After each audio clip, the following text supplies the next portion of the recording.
Welcome back to the Deep Dive. Thanks for having me. Today, we're going on a bit of a journey. Oh, where to? High above the Amazon rainforest. Sounds adventurous. It is. We're going to uncover a fascinating connection, I think, I'm intrigued. between trees, lightning, and cloud formation. Trees, lightning, and clouds. Now, that's a combination I wouldn't have thought of. Oh, right.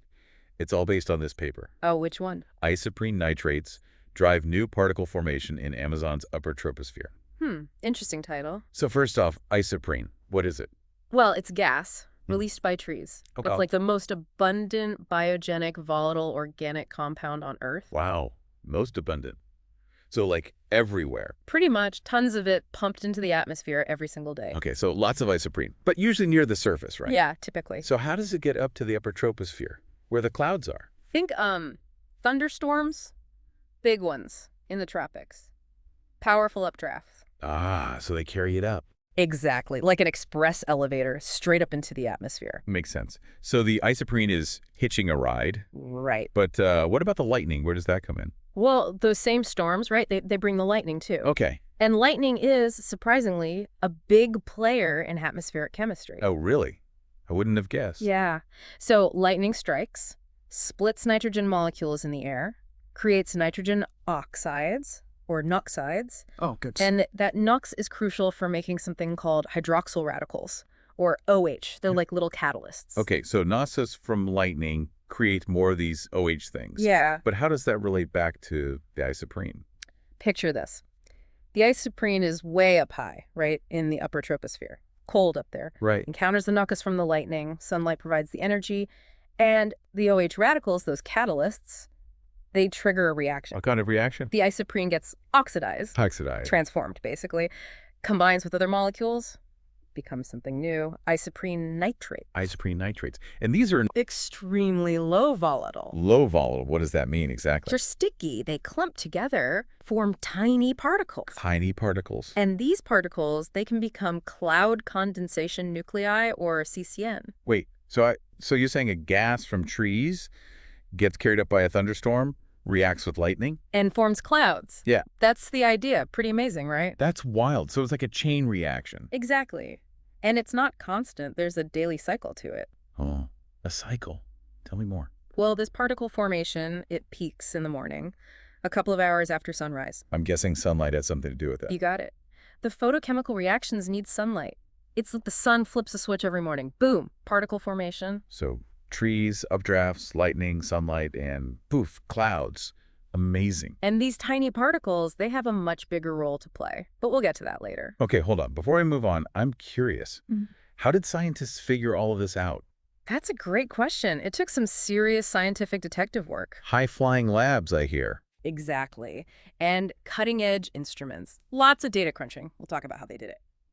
Back again for more on isoprene, lightning, and those cloud-forming particles above the Amazon. My head's still spinning from those chemical reactions. Well, It's amazing how something from trees ends up, like, making clouds. it is pretty incredible. A real testament to how everything's connected. Right. And you mentioned these particles can travel beyond the Amazon. Oh, yeah.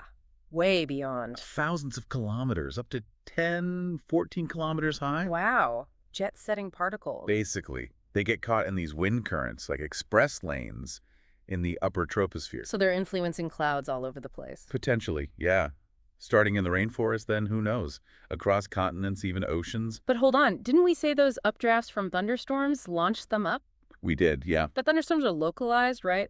How do the particles escape that and get into these global wind patterns? Good question.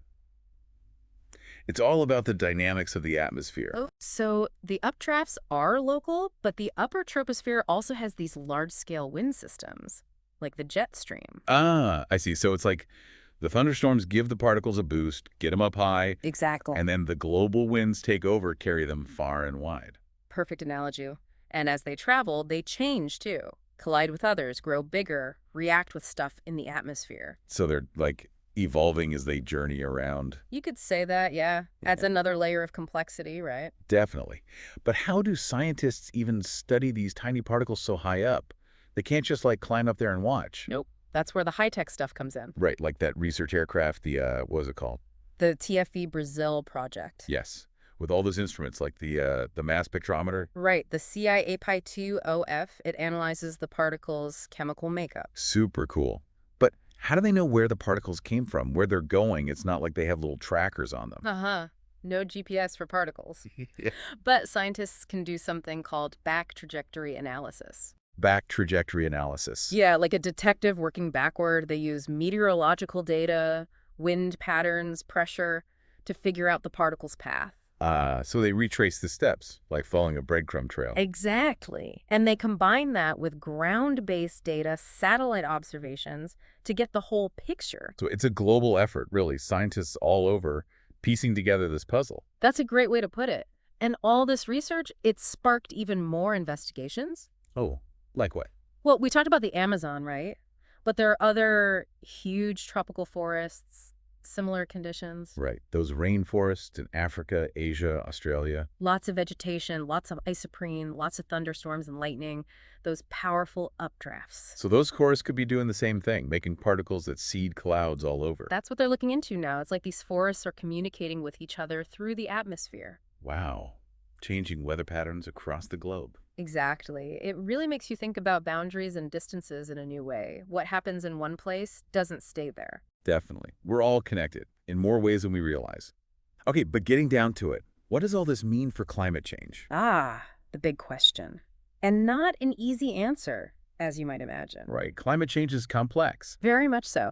But this research adds another piece to the puzzle, shows another link between forests, the atmosphere, and climate. Okay, but how does it fit into the bigger picture of climate change? Well, think about clouds. They're crucial for regulating Earth's temperature. Okay. They reflect sunlight back into space, which cools things down. But they can also trap heat, warm things up. So a change in clouds could have a big impact on the climate. Exactly. And remember, those tiny cloud seeds, they can affect how many cloud droplets there are, how big they are. Right, and that changes the cloud's properties, like how much sunlight it reflects. Exactly.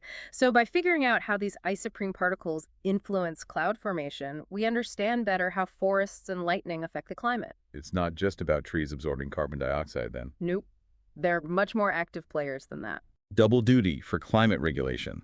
Protecting forests becomes even more important. Absolutely. It's about protecting those processes that make the planet habitable. For us, for everything. I like that. It's a bigger perspective. We're all part of this web, and our actions have consequences. Big time. And those Yeah. consequences can be felt far away. Right. Okay, so we've covered the journey of these particles, their impact on clouds, the connection to climate change. What's next? Where does the research go from here? Lots of questions still to answer, like how widespread is this phenomenon, Yeah. really? Right, we focused on the Amazon, but what about those other rainforests? Exactly. Are they doing the same thing? And how much do these particles actually contribute to the total cloud seeds globally? Like a giant accounting project for cloud seeds. Uh-huh, kind of. But that information is crucial to improve climate models, make better predictions. Makes sense. Can't bake a cake without knowing how much flour to add. Exactly. And another thing, how do these particles change as they travel? Right, the colliding, clumping, reacting. Yeah, all that. How does it affect their ability to make clouds in different places? So it's not just about quantity, it's about their journey and how they transform along the way. You got it. And figuring that out, it's challenging. Field observations, lab experiments, computer models. Sounds complicated. It is. But it's exciting, too. Scientists from all these different fields working together. To solve this one big puzzle. Exactly. And that collaboration is crucial. Climate change doesn't care about borders. It's a global problem. It really is. Okay, so we've talked about the science, the global impacts, and now the future research. But before we finish up, I want to mention the people behind all this. Oh, absolutely. Science isn't just equations and data. It's people driven by curiosity, wanting to understand the world. Exactly, and this research is a great example. These scientists working in the Amazon, analyzing data, collaborating across continents. It's inspiring, isn't it? It is. Science isn't just about facts. It's about people pushing the boundaries of knowledge. Couldn't have said it better myself. Okay, ready to move on to part 3. We'll delve into some even more intriguing aspects of this research and what it means for our understanding of our planet. Sounds good to me. Welcome back to the deep dive. We've covered a lot of ground, haven't we? Isoprene, lightning, clouds. It's amazing how this research connects it all. It really shows you how everything's linked together. Yeah. But I'm thinking about the bigger picture now. What does it all mean, really? The so what? Good question. Yeah, what are the implications of all this? For us, for the planet, for, like, what we do next? Well, I think it definitely changes how we think about forests. How so? It's not just about them absorbing carbon dioxide anymore. Right, we talked about that. They're way more active in the climate system than we thought, affecting atmospheric chemistry, maybe even weather patterns globally. Yeah, they're not just sitting there soaking up CO2. Right. They're releasing compounds, influencing clouds, which affect temperature, rainfall, the whole energy balance of the planet. Wow. So protecting forests is even more important than we realized. Absolutely. It's not just about climate change, it's about keeping the planet habitable for everything. It puts things in perspective, doesn't it? Like we're all part of this delicate balance. We are, and what we do in one place affects things far away. Yeah, we talked about those particles traveling across continents. What happens in the Amazon doesn't stay in the Amazon. Exactly. We're all connected, not just like socially, but through these natural processes too. It's global. Makes you think. Okay, so where do we go from here? What are the next steps for this research? How do we use this knowledge? Well, we need to keep learning. There's so much more to discover, but one thing's clear.